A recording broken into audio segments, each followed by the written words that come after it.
Cuando la gente habla de fracaso, piensa en un momento, un partido, un penal, una final.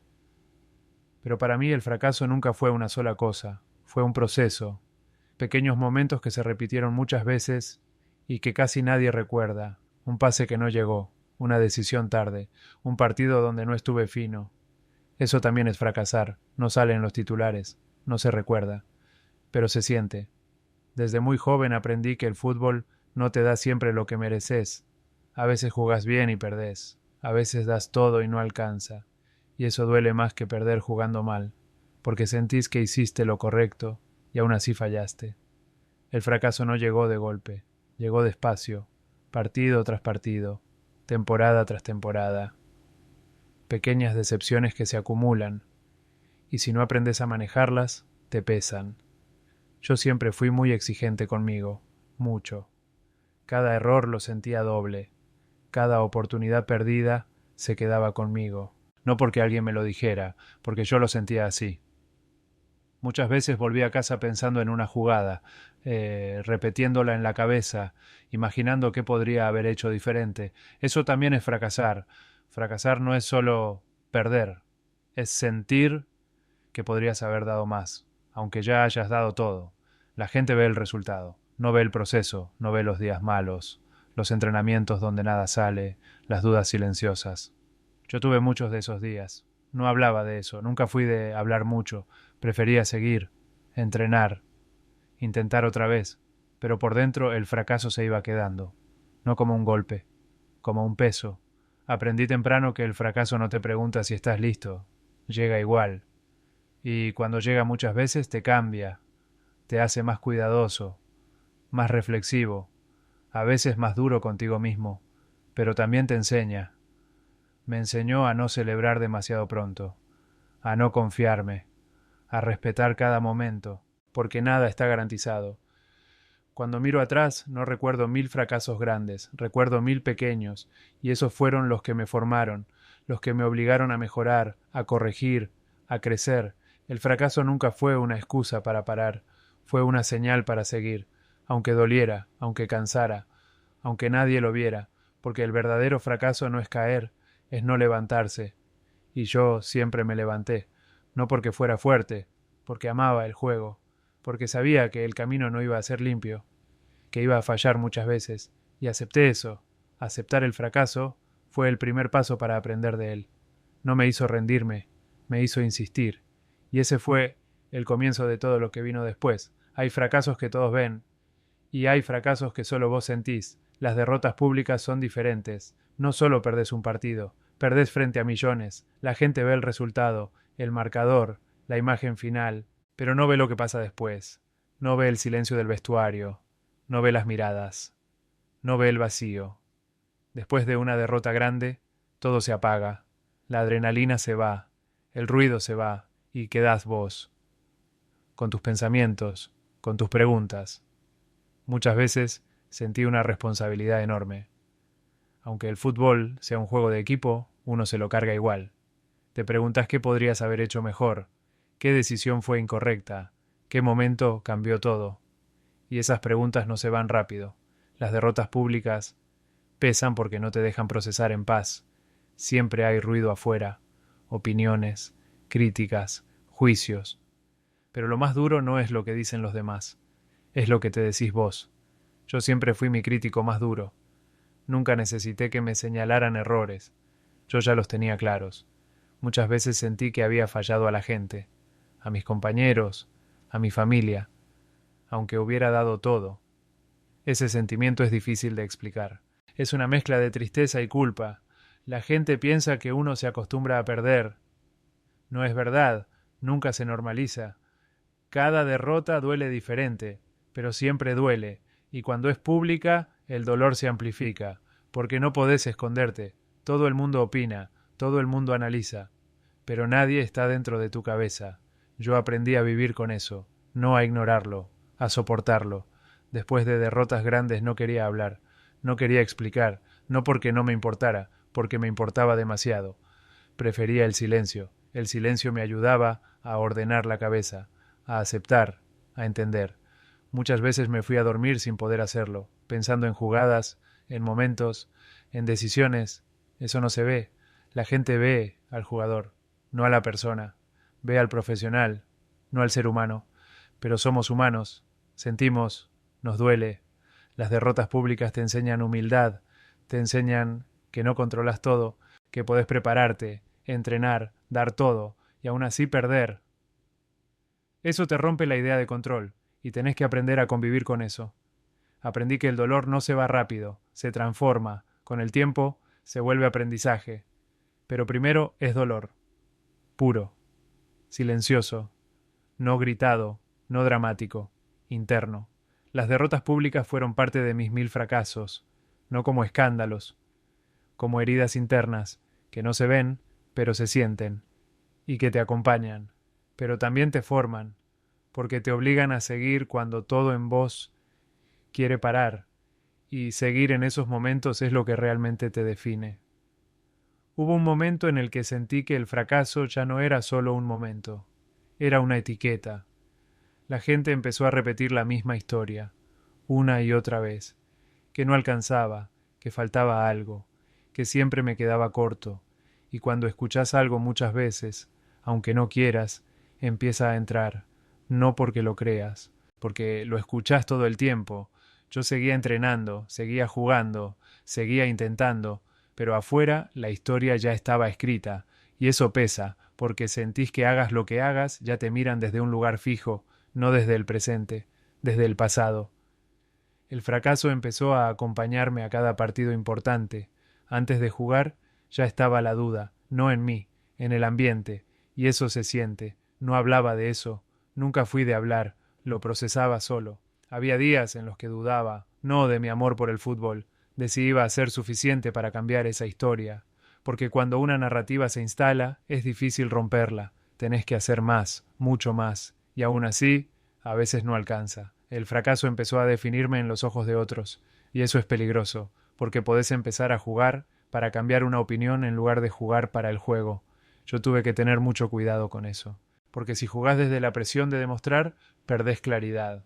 Y sin claridad no sos vos. Había momentos en los que sentía que no podía fallar nunca más, que un error confirmaba todo. Eso te tensa, te cierra.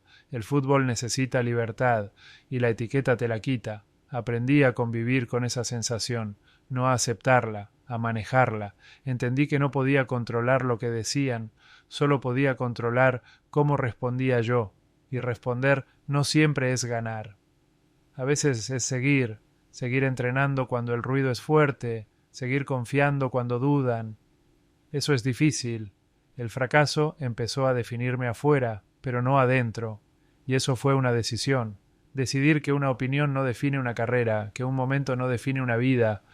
Me recordé muchas veces por qué empecé, por qué jugaba, qué sentía cuando era chico. Eso me sostuvo. No fue rápido, no fue fácil. Hubo noches largas, pensamientos pesados.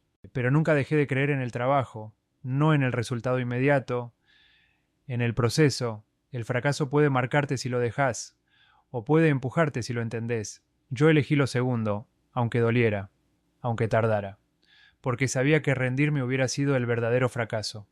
Y aunque, por momentos, sentí que el mundo me veía solo desde mis caídas, yo seguí viendo el camino completo, con errores, con caídas, con intentos.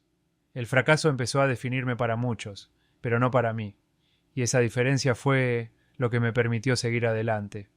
Hubo muchas razones para parar, momentos en los que hubiera sido más fácil hacerlo, el cansancio, la presión, el ruido constante, pero nunca dejé de intentarlo, no porque no doliera, dolía, sino porque había algo más fuerte, el amor por el juego. Desde chico, el fútbol fue mi lugar seguro, el lugar donde todo era simple, donde no necesitaba explicar nada. Cuando las cosas no salían, cuando el fracaso se repetía, volvía a eso, a entrenar, a tocar la pelota, a empezar de nuevo. No buscaba respuestas rápidas. Nunca creí en eso, creí en el proceso, en levantarte al día siguiente y hacer lo mismo otra vez, aunque no tengas ganas, aunque duela. Muchas veces entrené con la cabeza pesada, con dudas, con cansancio emocional, pero entrené igual, porque entendí algo importante. No siempre vas a sentir motivación, pero siempre podés elegir compromiso, El compromiso te sostiene cuando la motivación no está. Nunca dejé de intentarlo porque nunca dejé de creer en el trabajo silencioso, en mejorar detalles, en corregir errores, en aprender de cada caída. No necesitaba demostrarle nada a nadie, necesitaba ser honesto conmigo. Si sentía que podía dar más, seguía. Si sentía que había algo por aprender, seguía. El fracaso no me empujó a parar, me empujó a pensar, a ser más paciente, a no reaccionar desde la frustración. Muchas veces quise respuestas inmediatas, como todos, pero entendí que el tiempo también es parte del camino, que no todo llega cuando uno quiere, llega cuando uno está listo. Seguir intentando no significa no sentir cansancio, significa avanzar a pesar de él. Hubo momentos en los que sentí que nadie veía el esfuerzo, que solo se veían los errores, pero eso no cambió nada, porque yo sabía todo lo que estaba dando. Y eso es suficiente para seguir. Nunca dejé de intentarlo porque el fútbol no me debía nada. Yo le debía respeto, respeto al juego, a mi carrera, a la gente que confió en mí. Cada intento fue una elección, no una obligación. Elegí seguir porque todavía sentía algo cuando jugaba, porque todavía me dolía perder, y eso significa que te importa. Cuando algo deja de doler, ahí sí hay un problema. Yo acepté fallar, pero nunca acepté rendirme, y esa diferencia lo cambia todo. No siempre ganás, no siempre cumplís, pero si seguís intentando, aprendés. Y aprender es avanzar. Por eso nunca dejé de intentarlo, no por orgullo, por amor, porque el fútbol siempre fue más que resultados, fue camino, fue proceso, fue identidad. Y mientras eso siguiera vivo en mí, seguiría adelante, aunque fallara 1000 veces más. Con el tiempo entendí algo muy simple. El fracaso no vino a detenerme, vino a enseñarme. 1000 fracasos no significan 1000 errores grandes. Significan 1000 momentos en los que tuve que elegir. Elegir levantarme, elegir seguir, elegir confiar. Cada fracaso me dejó algo, no siempre en el momento, a veces mucho después. Me enseñaron paciencia, mucha, porque cuando las cosas no salen, el tiempo se vuelve pesado. Querés respuestas rápidas, querés soluciones inmediatas, pero el fútbol no funciona así, la vida tampoco. Aprendí que crecer lleva tiempo, que madurar duele, que aprender cuesta. 1000 fracasos me enseñaron humildad, porque te recuerdan que no controlás todo, podés prepararte, entrenar, dar lo mejor, y aún así fallar. Aceptar eso no es rendirse, es entender el juego. También me enseñaron a escucharme, a no perderme en el ruido. Cuando fallás muchas veces, la gente habla, opina, juzga, pero si escuchás demasiado, te perdés. Aprendí a elegir mi voz por encima de todas, a preguntarme si estaba siendo honesto conmigo. Eso fue clave. Los fracasos también me enseñaron a valorar los pequeños avances. No todo es ganar, no todo es levantar un trofeo. A veces el progreso es interno, es tomar mejores decisiones, es ser más paciente, es reaccionar mejor. Eso también es ganar. 1000 fracasos me enseñaron que no todo se ve, que el trabajo silencioso es el que más cuenta. Nadie ve las dudas, nadie ve el cansancio mental, nadie ve el esfuerzo diario, pero eso construye. Me enseñaron a respetar el proceso, a no saltar pasos, porque cuando querés llegar rápido, te perdés el aprendizaje, y sin aprendizaje no hay base. También me enseñaron algo importante: el fracaso no te define cómo respondes a él. Podés usarlo como excusa o como impulso. Yo elegí usarlo para crecer, no siempre con fuerza, a veces con cansancio, a veces con miedo, pero siempre con intención. 1000 fracasos me enseñaron a no tener miedo de volver a intentar, porque el miedo al error paraliza, y yo nunca quise jugar con miedo. Preferí fallar intentando que no intentar por miedo a fallar. Eso me dio paz. Hoy, mirando atrás, no borraría esos fracasos. Fueron parte del camino, parte de la construcción. Sin ellos, no sería quien soy. A los chicos que sienten que fallaron demasiado les digo esto: no estás atrasado, estás aprendiendo. No todo fracaso es una señal para parar. A veces es una señal para ajustar y seguir. El éxito no llega cuando dejas de fallar, llega cuando aprendés a fallar mejor. 1000 fracasos no me rompieron, me prepararon, me enseñaron a resistir, a confiar, a seguir. Y si algo aprendí de verdad es esto: mientras tengas ganas de intentarlo, todavía no perdiste. porque el verdadero fracaso no es caer 1000 veces, es no levantarte una más. Y yo siempre me levanté,